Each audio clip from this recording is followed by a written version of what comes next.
సర్వోన్నతమైన స్థలముల్లో దేవునికి మహిమయు, ఆయనకిష్టులైన మనుష్యులకు భూమి మీద సమాధానము కలుగునుగాక అని దేవుని స్తోత్రము చేయుచుండెను. భూమి మీద మనుషులకు సమాధానం, అందరు సమాధానం కావాలని కోరుకుంటారు. చాలా బాగుంటుంది, చాలా మంచిది, అది ఉండాలి కూడా. అందరికి కూడా దేవుడు అనుగ్రహించునుగాక. కానీ సమాధానం అందరికి ఊరికినే రాదట. రక్షణలాగే ఇది కూడా. ఆయన ఒప్పుకుంటే, ఆయన అంగీకరిస్తే, ఆయన స్వీకరిస్తే, పాప క్షమాపణలు పొందుకుంటే, అన్నింటినీ విడిచిపెడితే లోకానికి దూరం అయిపోయి పరలోకానికి దగ్గర అయితే అప్పుడు రక్షణ అనేది ఫ్రీగా వచ్చి ఉంటది. ఇక్కడ కూడా సమాధానం ఊరికినే రాదట.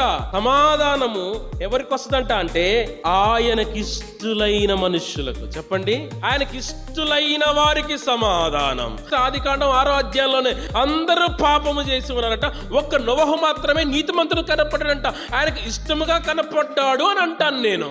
నోవహు నీతిమంతునిగా కనపడ్డం అంటే దేవునికి ఇష్టముగా కనపడ్డాడు. ఆయన దేవుణ్ణి ఇష్టపరిచే, దేవుణ్ణి సంతోషపెట్టే జీవితాన్ని జీవిస్తున్నాడు. ఆయన ఎటువంటి పాపము, కల్మషము, ఎటువంటి చెడు ఆలోచన, ఎటువంటి చెడు ప్రవర్తన, చెడు కోరికలు, చెడు ఇష్టాలు, చెడు ఏమీ లేకుండా దేవునికి ఇష్టమైన జీవితాన్ని జీవిస్తున్నాడు. కాబట్టి నోవహు నీతిమంతుడిగా దేవునికి కనపడ్డాడు. కాబట్టి ఎస్, ఈ నోవహు నేను సమాధానాన్ని ఇస్తాను. ఆ సమాధానం ఎలాగుండిద్ది అని అంటే, లోకం అరిచి కేకలేసి గోల పెట్టి గుండెలు బాదుకొని అరే బ్రతికించండ్రో కాపాడండ్రో అని బొత్తుకుంటే, నోవహు మాత్రం సురక్షితంగా, క్షేమముగా, సంతోషముగా, ఎంతో సేఫ్ జోన్ లో ఉంచుతాను అనుకున్నాడండి దేవుడు.